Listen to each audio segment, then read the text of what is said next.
शोएब अख्तर का पार्ट 2 बताइए। Hello friends, आज मैं इस बात को बताना चाहता हूँ शोएब अख्तर पार्ट 2 कि इंसानियत जो है वो कितनी छुपी हुई है। एक ऐसे इंसान की उन लोगों ने मदद की जो मदद के काबिल भी नहीं थे, और जो लोग मदद के काबिल थे उन्होंने मदद नहीं की। जब उनकी छत गिर गई थी तो माँ ने रात में एक तरफ के बच्चों को इकट्ठा करके समेट के जैसे कैसे तैसे रात गुजारी, मोहल्ले वालों ने छत पड़वाई।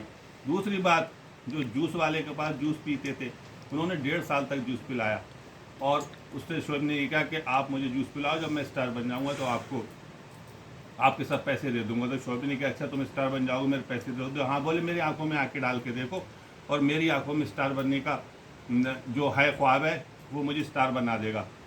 तो उनने लगातार 1.5 साल तक उन्हें जूस पिलाया। अब ये नहीं कि एक गिलास पीते, दो पीते, जितना भी पीते थे।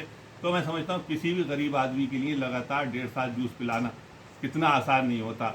और तीसरे जो उनकी मदद की थी वो अजीज़ तांगे वाले ने। अजीज़ तांगे वाले ने वो बात, जो तांगे स्टैंड पे जाके शोएब अख्तर रात को रुके थे, क्योंकि सुबह उन्हें ट्रायल देने जाना थे, जगह बहुत दूर थी उनके घर से, तो रात को वहीं पे रुके थे। तांगे वाले ने अपने पास वहीं पे अपने तांगे में लिटाला और उन्हें खाने के लिए रोटी और चने दिए, और वहाँ से सुबह ही उठ के, उनका ट्रायल था, सुबह उठ के तांगे वाले ने वहाँ तक उन्हें पहुँचाया।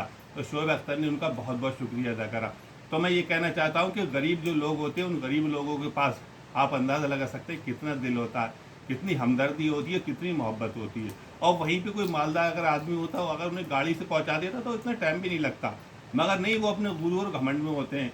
तो अजीज़ तांगे वाले का शोएब अख्तर ने अपनी बायोग्राफी में एक किताब तक में लिखा है। तो मैं ये कहना चाहता हूँ, फिर अजीज़ तांगे वाले ने, अजीज़ तांगे वाले का उन्होंने बहुत बहुत शुक्रिया अदा करा। तो अजीज़ तांगे वाले फिर उनके पास, जब शोएब स्टार बन गए तो उनके पास गए, तो अजीज़ तांगे वाले वहाँ उन्हें मिले। मिलने के बाद एकदम से गले लगा लिया और शोएब की आंखों में आंसू आ गए।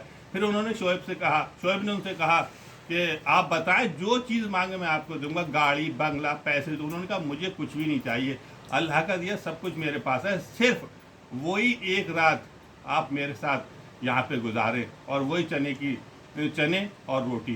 तो शोएब ने अपनी गाड़ी वहाँ खड़ी करी, गाड़ी में लॉक लगाया, लॉक लगाने के बाद और वहीं पे वैसी उसी तरह से उनके तांगे में एक रात गुजारी, कंबल में, और रोटी और चने खिलाए। उसके बाद शोएब को गले लगा लिया। उन्होंने कहा मेरा ये ख्वाब, यही मेरा ख्वाब था कि तुम आने के बाद मुझे अल्लाह ने सब कुछ दिया, सिर्फ एक रात वैसी। तो आप इस बात से अंदाज़ा लगा सकते हैं कि शोएब ने उनका कितना एहसान माना, कितना शुक्रिया अदा करा कि एक रात स्टार बनने के बाद भी गुजारी। अब मैं ये उसके बाद अब मैं ये बताना चाहूँ कि गरीब लोगों के पास कितना दिल होता है, कितनी हमदर्दी होती है, कितनी मोहब्बत होती है। तो इसके बाद शोएब अख्तर ने 1998 में ज़्यादा अच्छा खेल नहीं दिखा था कि 1999 में उन्होंने 10 ओवर में 10 मैचों में 16 रन दे के तहलका मचा दिया, अपना बॉलिंग का लोहा मनवा दिया। 2003 वर्ल्ड कप आया, उसमें पाकिस्तान की टीम ने अच्छा परफॉर्म नहीं किया, अच्छा खेल नहीं दिखा सकी।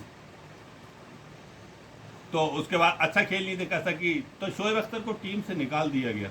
और उस गेंद के अंदर उस मैच में शोएब अख्तर ने एक गेंद जो फेंकी थी वो अभी तक क्रिकेट के इतिहास में सबसे तेज़ गेंद है। अभी तक कोई भी बॉलर वैसी कितनी तेज़ गेंद नहीं फेंक पाया है, 161.3 की। अभी तक कोई भी गेंदबाज, बहुत गेंदबाजों ने गेंदबाजी की, 160 तक पहुंच पाते, 160 से आगे कोई नहीं पहुंच पाया। 161.3 जो कि वो अभी भी सबसे तेज़ गेंद है। उसके बाद शोएब अख्तर कुछ लड़ाई झगड़ों में थोड़ा सा रहे, फिर 2004 के बाद 2005 में शोएब अख्तर फिर टीम में आए और बहुत ही अच्छी तेज़ गेंदबाजी की, और इंग्लैंड के खिलाफ उन्होंने 3 टेस्ट मैच खेले, और 3 टेस्ट मैचों में इंग्लैंड में जाकर उन्होंने तहलका मचा दिया, और तहलका मचा दिया। और उसके बाद पाकिस्तान ने वो वहाँ टेस्ट सीरीज जीत ली इंग्लैंड में, और इंग्लैंड को इंग्लैंड में हराना इतना आसान नहीं, क्योंकि वहाँ के विकेट भी अलग होते हैं, तेज़ विकेट होते हैं, हरी घास के विकेट होते हैं, हरियाले विकेट होते हैं। तो पता चला कि शोएब अख्तर ने वहाँ पे तहलका मचा दिया और टेस्ट सीरीज भी जीत ली। तो वहाँ के कप्तान माइकल वॉन ने खुद ये बात कही कि हमारी जो जीत के अंदर, हमारी जीत में जो बीच में जो जीत को रोकने वाले थे, जो बीच में हमारे जो रोड़ा अटके, वो शोएब अख्तर थे। शोएब अख्तर ने इतनी बढ़िया गेंदबाजी की, उसके बाद शोएब अख्तर ने फिर पीछे मुड़ के नहीं देखा, लगातार अच्छी गेंदबाजी करते चले गए। तो मैं इस बात को ये बताना चाहता हूँ कि शोएब अख्तर ने अपनी खुद बायोग्राफी में लिखा है, जहाँ ट्रायल देने के लिए जाते थे एपीसी, उसने भी उनकी कोई मदद नहीं की, सिर्फ 500 रुपये महीना उन्हें देते थे। अब 500 रुपये में उनका खाने पीने का खर्चा और उसके बाद गाड़ी के लिए तक किराया नहीं होता था, तो वो बस के ऊपर बैठ के जाते थे। और जब जैसी गाड़ी रुक जाती थी तो उन्हें फ़ौरन शोएब अख्तर नीचे उतर जाते थे, कहीं ऐसा ना कंडक्टर देख ले और देखने के बाद मुझे उतार दे, फिर जैसी देखा गाड़ी चली फिर चढ़ गए, तो वहाँ तक पहुँचते थे। तो आप इस बात का अंदाज़ा लगा सकते हैं कि कितनी मेहनत, कितनी जद्दोजहद, कितना संघर्ष शोएब अख्तर ने किया। कोई भी पैसे वाला या मालदार इंसान या अच्छा खिलाड़ी या पैसे वाले का बेटा को कोई उसे दिक्कत नहीं होती, उसे सारी फैसिलिटीज़ मिलती हैं, लेकिन एक ऐसे गरीब घर से, एक गरीब परिवार से, गरीब घराने से कोई इतना अच्छा का परफॉर्म करे, इतना बढ़िया टैलेंट, इतना बढ़िया प्रतिभा, इतनी मेहनत करके जाए, तो मैं समझता हूँ ये बहुत बड़ी बात है। और शोएब अख्तर ने फिर पूरी दुनिया में अपना डंका बजा दिया। उन्हें बल्लेबाज खेलने से उनके सामने घबराते थे, एक खौफ था, एक डर था, और उन्होंने बहुत अच्छी गेंदबाजी की, लगातार गेंदबाजी अच्छी करते चले गए। और इसी वीडियो को मैं अब यहीं पे पूरा करना चाहता हूँ। अगर किसी को क्रिकेट के बारे में कोई बात पूछना हो या कोई बात मालूम करना हो तो आप हमारे इस कमेंट में लिख दें, और हमारे जो घंटी को बजाना ना भूलें, सब्सक्राइब करना ना भूलें। और इसी वीडियो को मैं यहीं पे पूरा करता हूँ।